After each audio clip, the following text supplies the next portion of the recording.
Okay. We have 2 parts left to go, which means we have another crappy transition into the second half of the level. Or maybe it's the second third, I'm not sure. Third, something. This is the end of the level, basically. We're just trying to escape from the falling sky city, although it looks pretty okay to me. It's not, like, falling or anything. It's just kind of... This is something I want you guys to... I don't know if you guys have ever noticed this, but...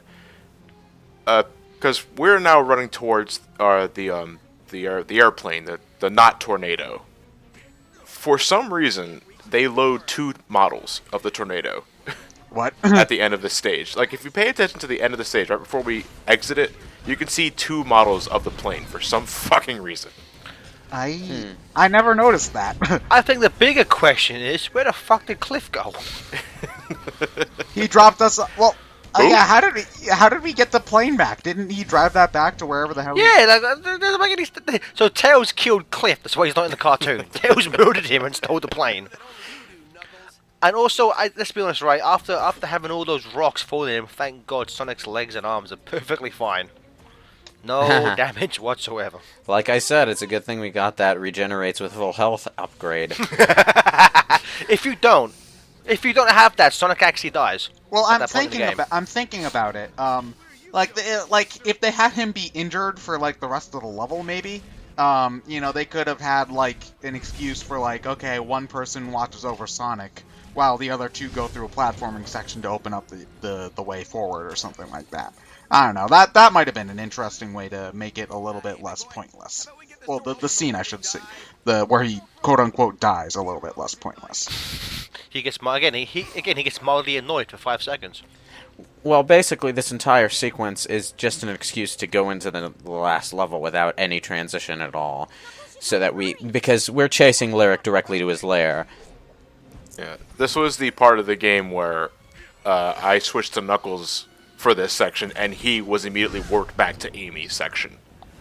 Oh. Yeah. Oh, yeah, I remember that. Knuckles, stop punching that robot in the crotch. That's not cool. I did not need to see that robot leaking its robot sludge. Bodily fluids. Well, that's what happens when you punch a robot in the crotch, alright? It ain't cool. Why would you program a robot to feel more pain when you punch it in the crotch? How else are you going to get him to listen to you? Because Lyric's a dick. Because men are stupid. Who designs these zip lines and why are they here? What is with the spike balls? I love that Amy is a dick to Knuckles in the Boom universe. This is so Well, funny. there's a line at some point where I think they kind of imply that Knuckles has a crush on Amy, and I guess Amy's just wigged out about it or something. Like, I can't remember the line specifically, and that's bothering me now. My favorite interaction between the 2 is, I forget what Amy says, but Amy says some kind of like put down, and Knuckles just repeats it going, just kind of like repeats it in a mocking voice. I think it was the comment on it's not the size of the hammer. Yeah, it's how you use it.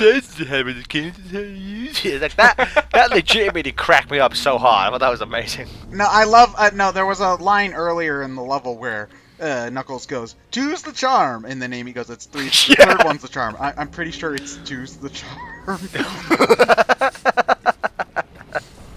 Like, say what you will about Knuckles' character design, I still think he's the funniest character in the game. Oh yeah, he is the best interactions. Especially in the... I said it last time, but in the cartoon, he does nothing worthwhile plot-wise, but he always gets the best lines. Well, he's got to have an episode focused on him at some point. Oh, well, actually, yeah, didn't they say that they were already having a season finale for Boom? Like, right away? Or something like that? The thing about Season 1 of Boom has been confirmed to be 52 11-minute cartoons. However, Cartoon Network sometimes likes to break up production season into airing seasons. So while they're saying it's the finale of Season 1, it's not. It's just, they just decided to say that. Just so, normally they say just so more people will watch the finale and then the Season 2 air quotes premiere. But as far as I'm aware, a actual production season of Boom, a second season of that, hasn't been ordered yet. But I'm assuming it will, because Sonic Boom has been, in terms of ratings, that's been kicking ass.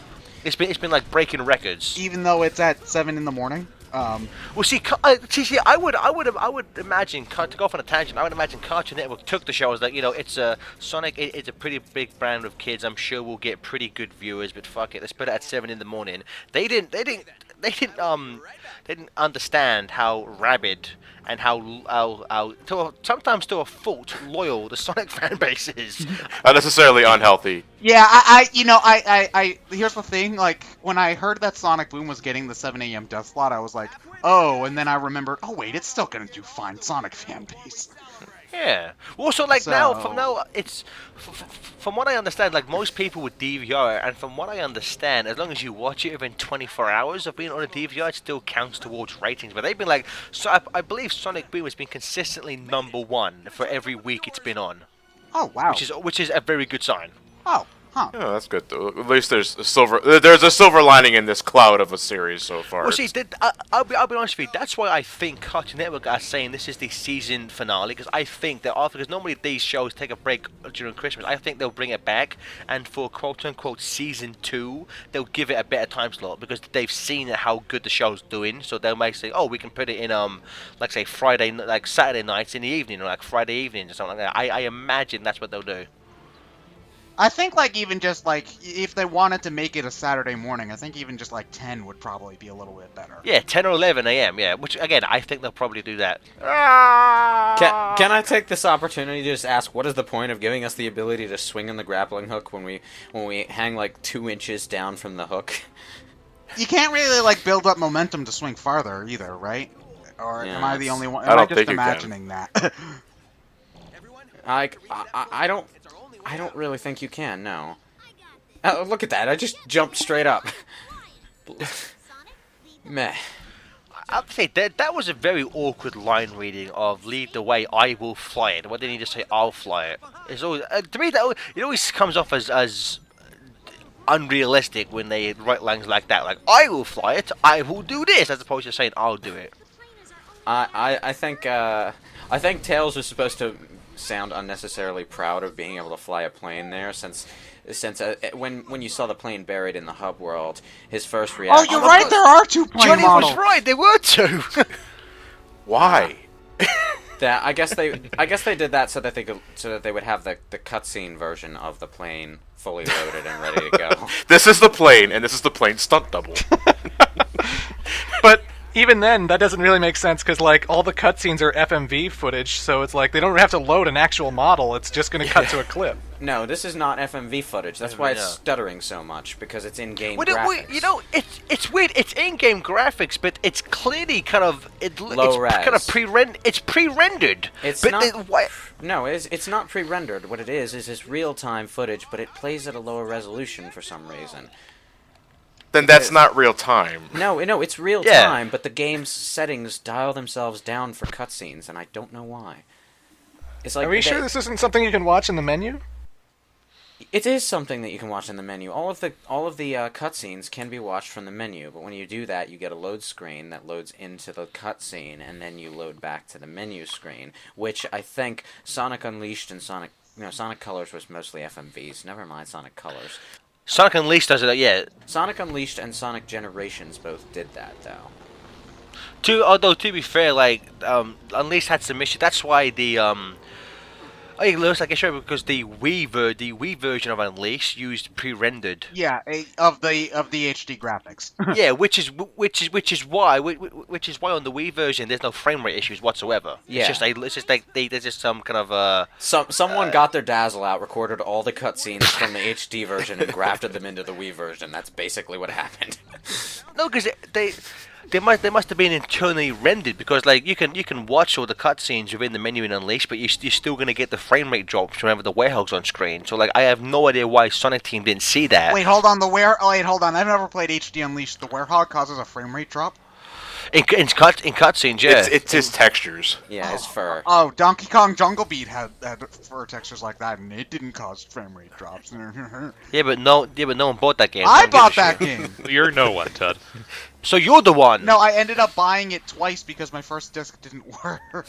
I actually have it, but those bungos did not make a good platformer controller. No, it worked. It worked fine for me. It just you have to accept that. It's Yeah, but you're like SA2. You don't accept anything. Okay, we're not getting into this again because I will literally punch you through the internet. Oh, ow. Ow, the non-pain.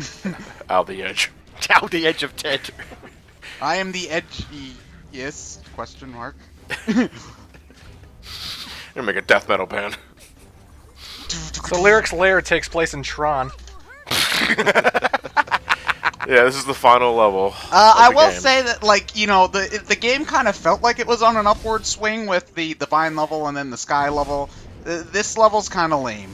This level, well, gameplay-wise, it's fight, switch puzzle, fight, switch puzzles, fight, switch puzzle. And in terms of aesthetics, it just reminds me of the final area in Jak 2. So this level is literally a werehog level. Yeah. It's dark. Well, there's more red here than in most of the Werehog, from what I remember. They were like mostly cooler colors, from what I can. My thing is that I can't remember too much. So like, are we led to believe that obviously Lyric's lair, this is only kind of ruins of his base in the past? I don't know. I suppose so. Doesn't matter. I mean, well, I guess it'd have to be, because let's be honest, in terms of the fiction of the world, Lyric's being released for like, what, maybe a day? This kind of, like, he wouldn't have had time to make a new base, so this kind of has to be, I guess, like the ruins of his old base, I guess. Yeah, and that would be why all the Sentinels were here. It would also answer the question someone asked about where he got the airship. Well, he had it parked over here. No, he made a spare to fight Perfect Chaos. Fight Perfect Eggman. Perfect Eggman, giant sea serpent Eggman. Okay, sure. Eggman's already perfect. What are you talking about? Someone hacked that into Sonic Generations now. A Perfect Chaos boss hack that makes it look like an Eggman-shaped water monster. No, hey, Lewis, we've already had Perfect Shrek. Nothing will top that, alright? Wait, we have? Just Yeah, they play All Star instead of. I showed you it last week when we recorded. Yeah, see, he already burned the memory away. And perfectly honest, I don't blame him, man. Shrek is love. Shrek is life. Shrek is life, you scrubs. Yeah, Shrek is love. Shrek is life. That's why he has like 5 movies and only 2 of them are good. Yeah, whatever. How many movies do you have, Ted? More than you. None. So shut up. To be fair, the first 2 movies were really great. But what was I going to say? Oh, this is the room where Quincy makes his return. Yay. I love that show. I swear he was intended to betray you at some point. He had to. Yeah, especially that he appears out of nowhere on the final level of the game where Lyric is, and it's like, oh, okay, he's where he is. He's gonna betray me. Here it comes, and nothing happens. But if things like, if that would have happened, would you have cared? It's like, oh no, this robot we saw twice. Give us some sort of fucking purpose, man. Well, maybe if he had shown up like a couple more times throughout the levels, maybe it would have had some impact. But like now, it just like he's just sort of here, and we're best friends. We've always been pals forever. I like how Amy's hammer spins and revs up as she charges up the attacks. Stop, drop, and roll. It's not really doing a whole lot of damage though, because I would have stunned this guy by now if I were charge attacking him as Knuckles. Yeah, all the annoying big enemies are in this area too. Yeah. For some reason, every time in kids' games, they always feel like we're in the last level, so let's just dump in fight after fight after fight before you get to the final boss. And it's not like climactic, it's just kind of exhausting. Yeah, surprised they didn't throw a boss rush at you. Well, like I don't know how. Well, they could have had you fight the worm again, I guess, but it's not like you could have fought Shadow or Metal Sonic again. No, you see, boss rushes are things that game designers do when they're actively trying to kill you with very little programming effort. But waves and waves of regular enemies are what they're trying to do when they're trying to make it seem action-packed and climactic with very little programming effort and very little player difficulty. So basically, they're the same thing. No, they're the same thing only up until the point when you realize the boss rush is meant to actually kill you, and the waves of enemies are meant to be blown through with no problem. But they're both there to waste the player's time. Yeah, more or less. Isn't that what all video games are here, just to waste our time? Okay, you know. Now we're Yes. we're getting into the discussion of whether anything ever needs to happen. You're right. Let's all kill ourselves. Fuck life. Oh, you know what? I wanted to make a joke about one of the Deadly Six, but I forgot their names. Ah. It's Zor. You're thinking of Zor. Oh, that was actually the name I was thinking. Okay, I remember their names. One of them. I got 1 out of 6. That's good, right? One of Xena. One of them's a warrior princess, I think. There's Zik, there's Zaz, there's Zomom, Zev. there's Zed, Zavik. Zed Zavik. Zordon. Zev Zordon. Let's not forget the leader Zod.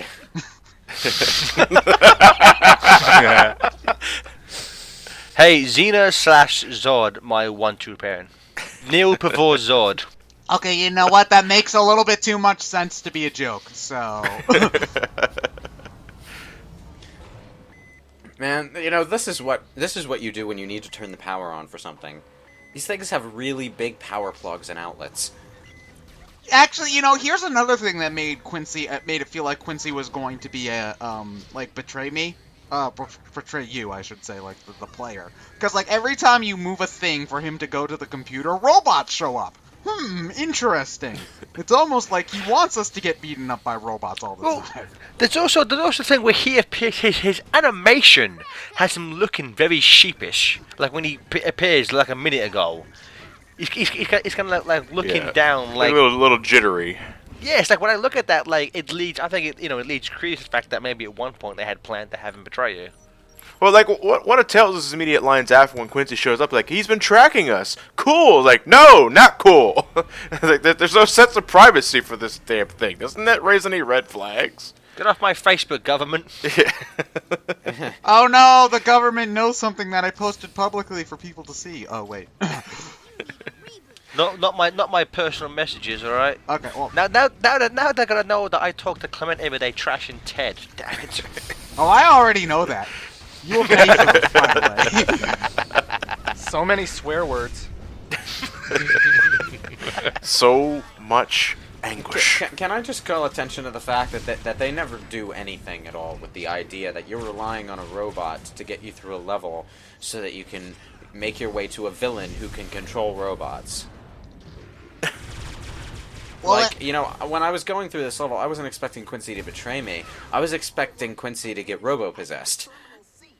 Well, I guess it would have had the same plot impact. Same impact. Yeah. Well, I guess also they could have done something. Well, like maybe he doesn't betray, but like Lyric doesn't suspect that he's helping you. Like you know? Lyric still thinks he's working for him, but he's actually Yeah. Sonic. So like the kid have been like a nice reveal where like Quincy's like Lyric, fuck you, and they use that exact dialogue. Fuck you, asshole. No, John. It would sound like, Lyric, fuck you. Well, that was unnecessary. You hurt my feelings, Quincy. I'm well, going back to Omo Chow. Yeah. It's not like he even really needed to be here though, because it's a pretty common level thing where it's just like you beat up the mooks the way open goes. So Yeah, Tails could have easily taken over Quincy's role for what he's doing. I love how you're actively avoiding the speed section as much as possible. Well, actually, no. There's several optional areas right before the speed section, and obviously you can't go into them once you go into the speed section. So I have to take care of all that before I go. I have to say, thank God Quincy was dancing in front of that control panel and made the bridge repair. That's some good shit. Good job, Quincy. I'm proud of you. It's his summoning dance of bridge parts. It's the rain dance.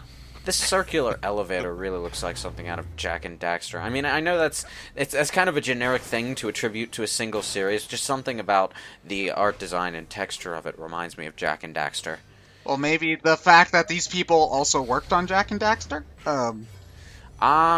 Did they? Why are there teapots hidden in this place for? Well, that was like one of the Big Red Button's design, not credits, wasn't it? What, teapots? Now, I thought they were attributed to, like, later Crash Bandicoot games that weren't done by Naughty Dog. Like Wrath of Cortex or something. I thought they were ex-Naughty Dog guys. They were X because they sucked at their job, Are they? as proven by this game. I'll have to research it and see what games they actually worked on. By the way, just for kicks, I tried standing under the elevator to see if it would crush me, and actually the elevator is programmed to stop like 3 yards above the ground, simply so that can't happen. Oh, what a disappointing discovery. What a revolt in the development. It just seems like a weird attention to detail in terms of idiot-proofing the thing. I think it's mostly just... I don't know if they have crushing deaths programmed into the game. They do. Like they do? Where? Yeah. One of the sections early in the when you're in the past and you're in the mining facility or something like that. I don't know what the name of these Yeah, are. there are places where you can get crushed. Yeah, there's a piston that can crush you. Okay. Yeah, the thing about it in this case is most sections of my enter beam didn't show up there. I don't know why. Most sections of games that have elevators like that would actually have it programmed to crush you if you stood under the elevator while it was coming back down. Well, I think it's mostly just because like people might just like wait there if they want the elevator because it's going up and down on a regular basis. So I don't know. Maybe they just didn't want you to unnecessarily be crushed. I guess. Well, it's not exactly unapparent where the elevator is going to go. Well, I don't know. I'm trying to give them some benefit of the doubt. Well, I'm not saying it's a bad thing. I'm just saying it's a weird, like, it's obviously a choice they made consciously. You don't accidentally forget the elevator's supposed to go all the way down. No, if it's stopping a few yards above the ground, it's because they didn't want you to get crushed. Hey, sometimes people forget. That's what happened to my brother Jimmy. May he rest in peace. You called him Joseph last week. Are you lying to me? I've had many brothers who have died in comical ways for me to bring up in commentary. All right. So how are you going to die, Gareth? I'm gonna wear a cape and fly into an airplane. 'Cause I didn't listen to Edna. All right. She's told us no capes, but I wouldn't listen because they look cool. I don't know what's more impressive, that you didn't listen or that you, at some point, intend to learn how to fly. No, both. Anyway, this area is, well, very, very easy, unless you let any of these snakes get to the big robots in the back, at which point it becomes annoying. You could blow up the robot before the snakes get to it. You can, but these actually take too many hits. Now, that snake had plenty of time to move its ass and get to the other giant robot, but it didn't. You can. I did notice that if you throw the robots into the laser, they instant kill. Actually, well, the lasers don't... Those aren't lasers, actually. Those are the laser emitters. The reason that robot died is because all of the robot snakes take exactly one hit. Because it's dumb. No. Knuckles, put down Princess Elise's feather, you bastard. No, he wants it. He wants it to give him a cape so he can fly like in Mario World.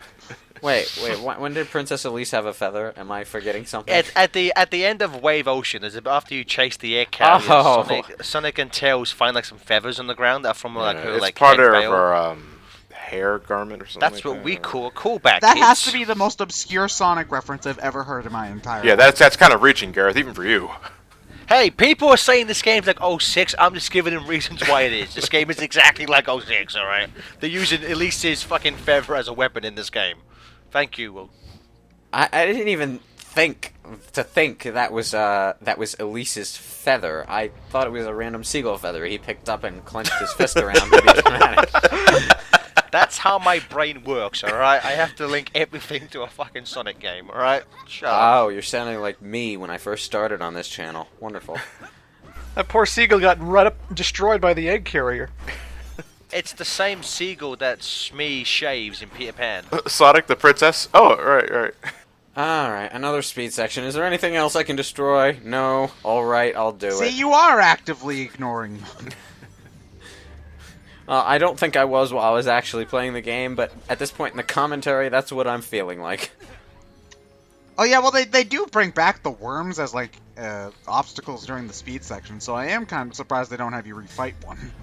obstacles in massive air quotes, these things are not going to hurt you. Well, they like break apart the track because climactic. And That bounce pads immediately get you out of the way of. Yeah, it's just a background effect. Kind of like... Oh, this room. I remember this room being annoying because... Thank you, base bounce pad. There's like in the over to the right. There's an enter beam section where you have to dodge the lasers as you try to do it, and it took me forever to do it just because of the timing on it's really kind of wonky and weird. Like right there, you can actually see it to the right now. Yeah. Screw that one. It threw me off a bit. Incredibly easy jump on button challenges. Final level, everybody. Well, this is the only time like they attempt to do something with the light panels. Well, they've had like patterns of lasers flying like rotating around that you have to jump over, but these are even easier because they're all stationary. Oh, well, there's this one, but it doesn't even reach across the entire thing. Look at this. You just can't be asked. Can a laser even stop partly across like that? It's light. Shouldn't it just go until it hits something? Hey, tell that to George Lucas. No, tell that to Samus Aran, because her beam cannon went like 5 feet at the beginning of the first Metroid game. Oh, well, you didn't have the long I beam. think the lightsaber is a better reference there, Lewis. I'm gonna dust off an oldie. It's a video game! Well, no, the lightsaber isn't supposed to make sense. It can have a hilt. The lightsaber is designed to be a lightsaber. It actually has some sort of mechanism in it that can encapsulate the blade, I think, but you know what? I don't know enough about that shit to get all nerdy. Too late. Oh, and this one has the jump rope. Like, I think it might have been more challenging if like the other floor damaged you or something like that. It'd be more challenging again if you missed one, you have to restart it. The fact that there's no consequences is like It'd worthless. be more challenging if actually being hit by the laser did more than just take a few rings away. You know, you might have noticed as I've been playing through the last few levels that there were times where I just said fuck it and jumped straight through an obstacle or a spike ball or something without even waiting, just because I knew I could take the damage and I would make the jump anyway. Like, I think I was a little bit more conservative when I was playing because I didn't max out this upgrade, the health upgrade, I should say. When I got to this point, so. Well, the health restoration upgrade is part of it, but you know, it's not even just that. It's because you know there are so many rings scattered about that just losing a few to an obstacle isn't going to set you back. That's like look at this room over here. There's probably enough in here to fill up half your health bar. I can't look at it, I'm blind. Then what are you doing here? Prick. So have you just been really good at guessing what's going on up to this point? I may be blind, Ryan, but I'm contributing more to this than you are, good sir. Alright? At least I'm trying, okay? Wait, hold on. How do we know if you're really blind? How many fingers am I holding up? 7. Damn it, he's right. He's the daredevil of commentary. I just touched the screen and know what's going on. Alright, let's fight! Oh my god. Oh, that sound! You even get the same sound that I do when the Wii U crashes. So Lewis, was this the game's fault or the Wii U crashing? This was the game crashing because my Wii U has never given me any trouble ever. It's a brand new Wii U. I bought it like 2 weeks before Sonic Boom came out. This has happened to me in a couple of different games. I don't know so it's not like unheard of. It's just how long do you leave the video on this screen? Wow, In the background, I'm slamming my head against my controller because because I didn't save my game, I have to play Lyric's Lair from the beginning. yeah. In a way that the buzzing sound like you got the wrong answer in a quiz. It's like, wrong, Sonic. You went to the wrong area. Now die. It's one of Lyric's diabolical traps. This is a weirdly obscure reference, and I blame the angry video game nerd for this, but that makes me think of plumbers don't wear ties. Hedgehogs don't wear scarves. Damn straight they don't.